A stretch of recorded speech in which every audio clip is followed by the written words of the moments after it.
Hello BookTube. I was browsing my library shelves the other day and I came across this book, Green Lantern, A Celebration of 75 Years. This book, it turns out, came out 10 years ago. So we're now up to 85 years of Green Lantern, but at any rate, the book caught my interest and I picked it up, and as the title suggests, it is Green Lantern's history for 75 years. All the way from his first Golden Age appearance in 1940 through the 60s, 70s, 80s, 90s, and up until 2012 is the last one here. And there are a lot of issues in this book. I've got them bookmarked here. You can see each of these represents a different issue. And it starts all the way out with the campy 1940s and goes through a lot of different twists as not only Green Arrow's story changed, but the story of superhero comic books in general and the style that they were written in changed over that time. So there is a lot to talk about here if we were to go through it issue by issue. And I think I will, or at least I'm going to try. This might spill into 2 videos, we'll see, probably. But I'm going to try and talk through this as much as possible.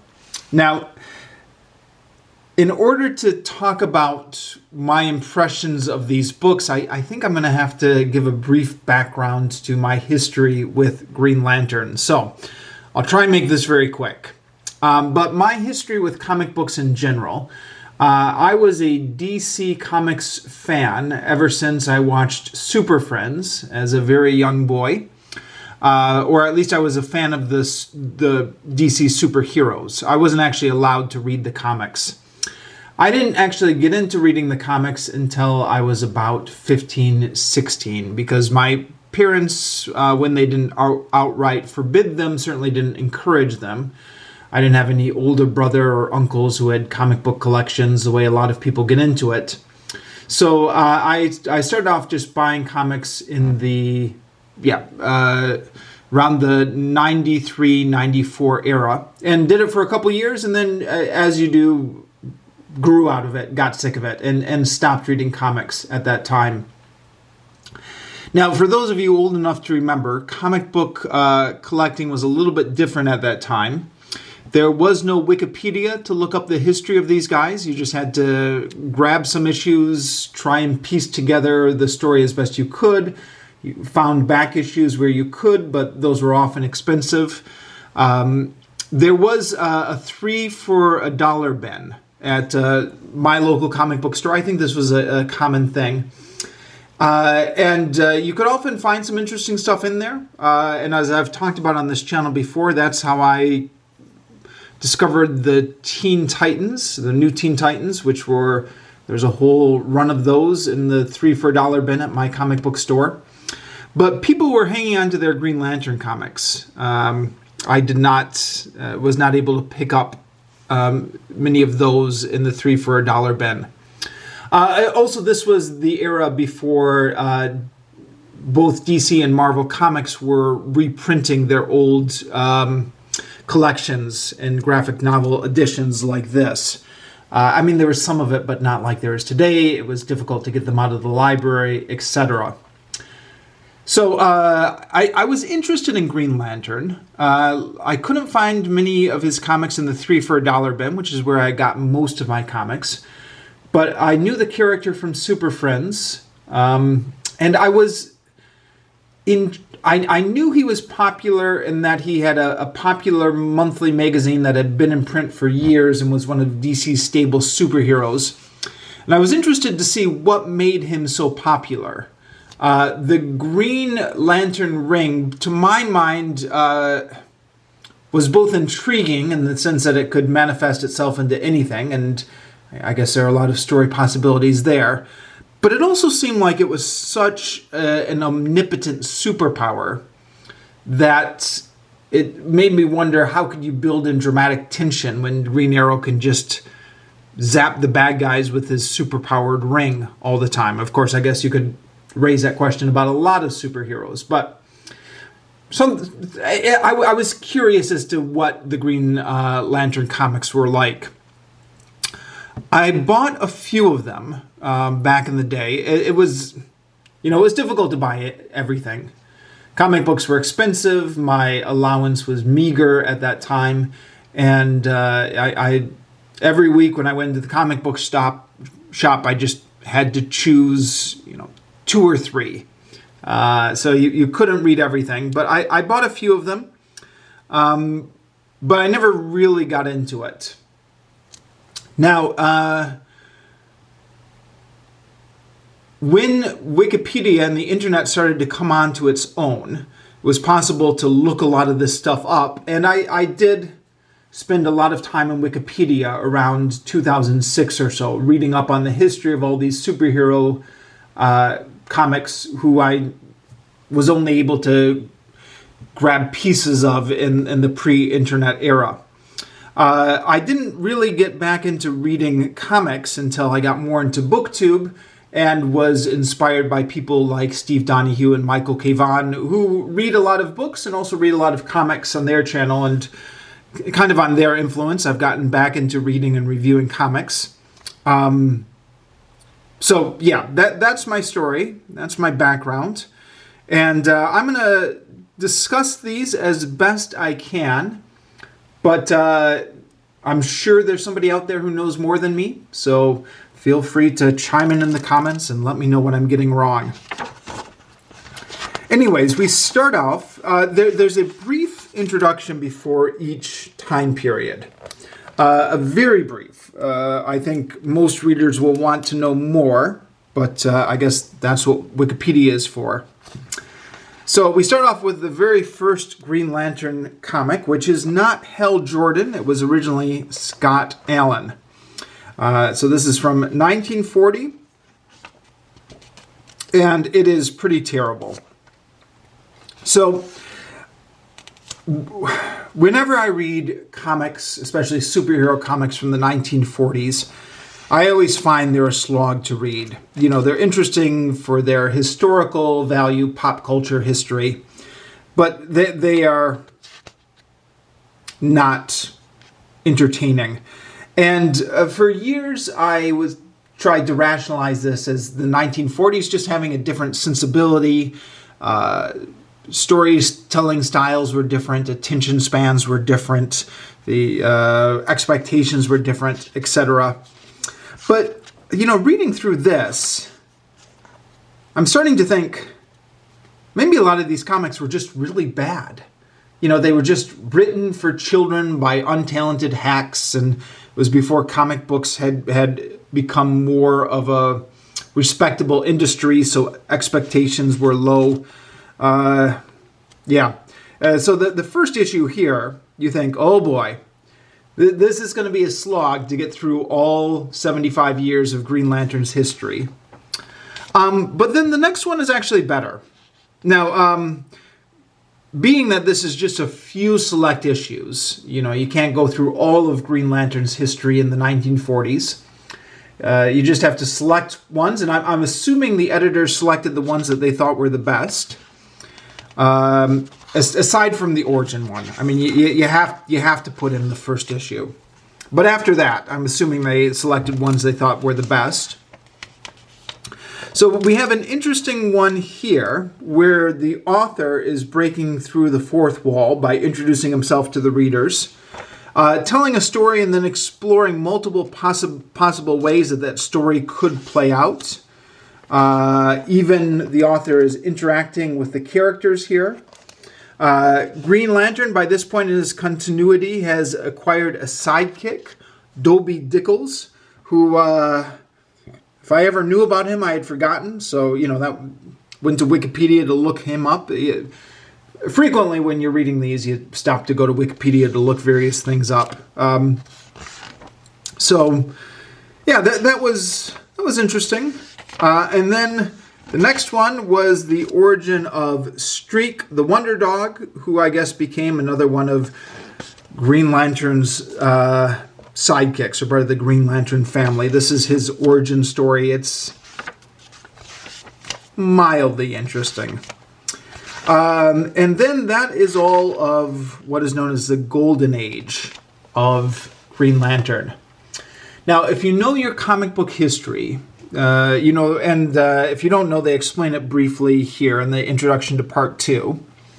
But superhero comics became popular in the 1940s, and then for various reasons became unpopular during the 1950s.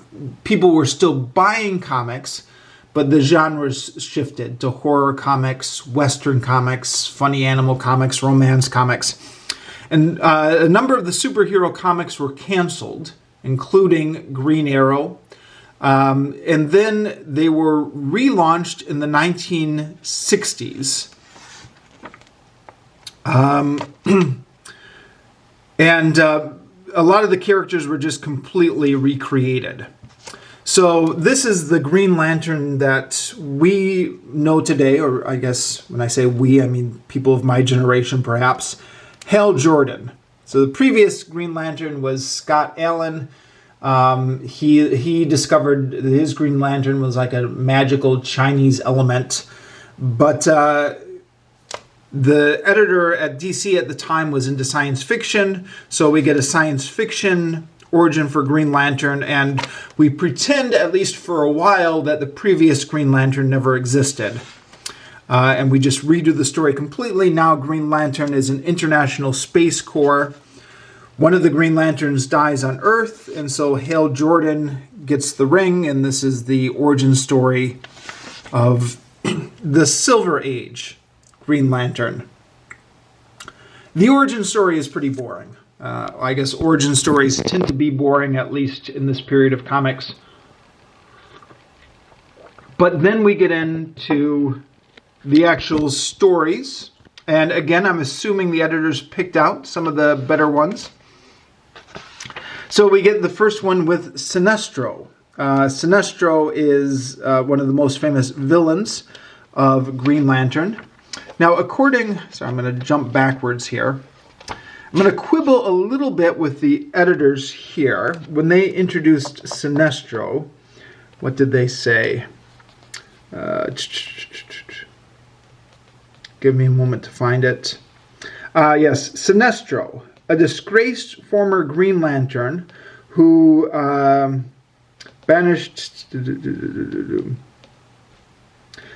uses it to take vengeance against Hal, his one-time protege.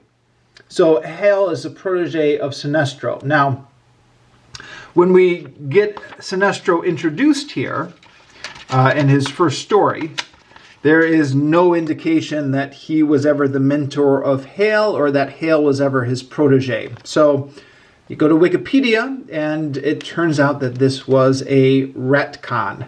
Apparently introduced in the 1980s, I assume maybe in the post-crisis. I didn't actually clarify that. But it became so popular as a retcon that it's really stuck. I kind of knew that was a retcon, actually, but went to the internet to confirm it, at least.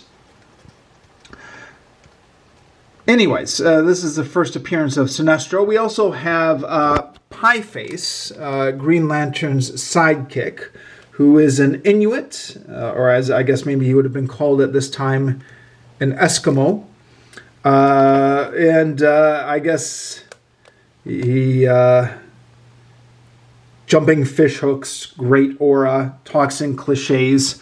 A little bit embarrassing looking back now, but he stuck around in the Green Lantern continuity one way or another. So, in later iterations, he was a lot less embarrassing. But there you go. And that's another little bit of comic book trivia. The first one introducing Sinestro, and then another comic fighting Sinestro, and this one has the Green Lantern Corps in it, Corps or Corpse, which one of the interesting things about Green Lantern as he was in his Silver Age incarnation is there are Green Lanterns from all over the universe. So all these interesting space creatures. Some of them were a little bit cheesy, maybe. Some of them were pretty interesting. Some of them were both cheesy and interesting. And then, yeah. Turns out, I didn't know this previously, but I guess there's a period where Carol Ferris, Green Lantern's love interest, also occasionally takes on a double identity as a villain. She's under mind control when she becomes this villain. According to the editor's introduction to this section, this is a reoccurring villain character. I didn't bother to double check this on Wikipedia. But there you go. And then, yes, we have the two Green Lanterns here. Now, this is apparently not the first time they've met. At this point here, it's well established that they have already known each other. But, yeah, if you're a comic book fan, you already know what I'm going to say. But after some of the characters, like Green Lantern and the Flash, were rebooted in the 1960s, I guess some of the fans started asking whatever happened to the Green Lantern from the 1940s or the Flash from the 1940s. So DC Comics eventually came up with the idea that there were parallel universes. There was Earth 1 and Earth 2, and that they could visit each other from time to time for these team-ups, which they did occasionally. So we start off on Earth 2, which is where the original Green Lantern lives. I know this is a little bit counterintuitive having the originals on Earth 2, but at this point the main continuity was the Silver Age continuity. And then, I guess being a Green Lantern, he can fly through the portal whenever he wants, so he goes over to visit Hal Jordan, and then they have a team-up story, which involves the origin of the universe. Now, I had forgotten this, but this is something that I knew at one point. In DC Comics, the origin of the universe, or the origin of the multiverse, I think starts with the Green Lantern stories, where there's some sort of mysterious hand that's reaching out to the universe. Something disturbs this, and that's where we get the DC multiverse. This will become important later in the Crisis stories. But, yeah, these are some of the comics where that's first being fleshed out. In addition to seeing the fun of the two Green Lanterns teaming up with each other. Then we get the introduction of Guy Gardner. Now, the cover here makes it look like Guy Gardner and Hal Jordan are fighting, but this is just the standard comic book practice of making a provocative cover that actually doesn't really reflect the story. In this story, Guy Gardner and Hal Jordan become friends. So Guy Gardner is the person who would have become Green Lantern if Green Lantern wasn't already there. If Hal Jordan hadn't already been closer. So he's kind of the backup Green Lantern as it's established. We go into an what-if story, an alternate universe story, in which Guy Gardner had been closer and had gotten the ring. And then Guy Gardner becomes a superhero. But none of this is real. This is just a what-if story. At the end of the story, after finding out that Guy Gardner is the backup Green Lantern, Hal Jordan goes over and makes friends with Guy Gardner. Guy Gardner at this point does not know he's the backup Green Lantern, but he'll find out later. Guy Gardner at this point is not the Guy Gardner we know from the 80s. He's a clean-cut, good guy, rather boring character. We'll get to that later. And then we get into the 70s and 80s with the infamous Green Lantern Green Arrow.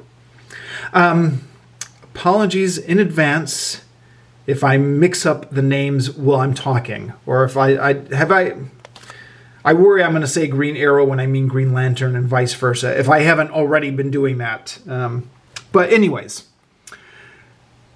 So, this is my first time reading this issue, but this is something I had known about, I think, ever since 2006 when Wikipedia started coming out. This infamous run on the Green Lantern comics when he teams up with Green Arrow. So, this is DC Comics' attempt to respond to the growing social movement of the late 1960s and early 1970s by bringing in socially conscious comics. And in this version, Green Arrow, who has previously been the Robin Hood character, is reinvented, I think this is a reinvention, as what we would call now woke or social justice warrior, socially conscious. Green Lantern is not. Green Lantern is the square. So we start off with a rich fat cat being pushed around by the angry people in his building. This is what would you call it? A landlord, a slumlord. People are starting to stand up to him, and Green Arrow protects the rich guy, which makes Green Lantern... Oh, I said it wrong, didn't I? Green Lantern protects the rich guy, which makes Green Arrow upset. And Green Arrow proceeds to lecture Green Lantern on how he's protecting the wrong people and he doesn't care about the poor or the mistreated, etc. Now, as they say in the editor's introduction to this part over here, this could get pretty heavy-handed. Yeah. Though they may seem heavy-handed to today's readers. And yeah, heavy-handed is one way to look at it. Another way to look at it, though, is it's really interesting how times change. For so long, even up through the rising protests of the mid-'60s and late 60s, comic book editors went so far to try and avoid being political. But I guess, at this point, that rule is gone, and they're just going all in with being political and being very heavy-handed with being political here. So it's interesting to read in that respect. So Green Lantern, after being taught a lesson, decides to... Oh yeah, here's another example of them being political, Listen, forget about chasing around the galaxy and remember America. It's a good country, beautiful, fertile, and terribly sick. There are children dying, honest people cowering in fear, disillusioned kids ripping up campuses. On the streets of Memphis, a good black man died, and in Los Angeles, a good white man fell. Citing specific events in recent history, which they're not shying away from here. Anyways, at the end of this issue, we start a road trip with Green Arrow, Green Lantern, and one of the Guardians from the Green Lantern Collective, who also needs to be taught a lesson about the soul of America. So, yeah... It's cheesy, but it's really interesting, at least to my lights. And it's one of those issues I've heard a lot about, but never actually read before. It would be interesting to read the whole run of this. Is it collected out there somewhere? Can anyone direct me to something to track down? I don't know. In this issue, although Green Lantern starts out as the square, he very quickly converts to Green Arrow's points of view, and by the end of it, they are both after the fat cat landlord. And I'm given to understand by people I know who read through these issues when they were coming out, that's usually the way it played out. Green Lantern maybe started out a little bit to the right of Green Arrow, but it didn't take much for him to get converted over to Green Arrow's way of seeing things. There are some subsequent iterations of Green Lantern in DC Comics where he's more portrayed as a right-wing asshole in contrast to Green Arrow. So, for example, a DC novel I read years ago and reviewed on this channel, Inheritance by Devin Grayson, played into that view of Green Arrow. And I think that also comes from a different interpretation of this run. But again, as always, let me know if you know more about this than I do or if I'm getting anything wrong. We continue this run of socially conscious,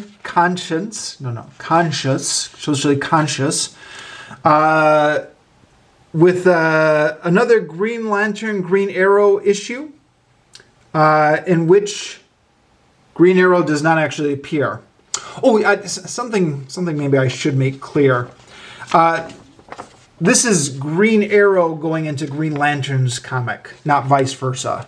So you can see the numbering is still at number 76. It just all of a sudden co-stars Green Arrow for a number of issues.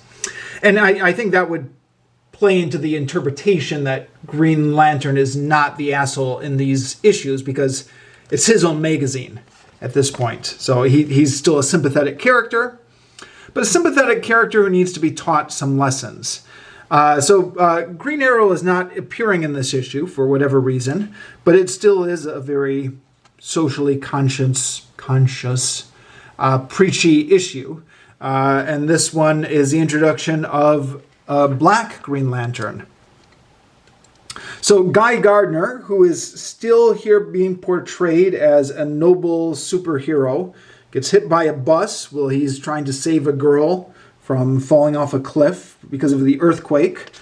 And we get John Stewart, who is a black man standing up to the police, which Hal Jordan does not like, at least not at the beginning of the issue. He needs to be taught some lessons, as always.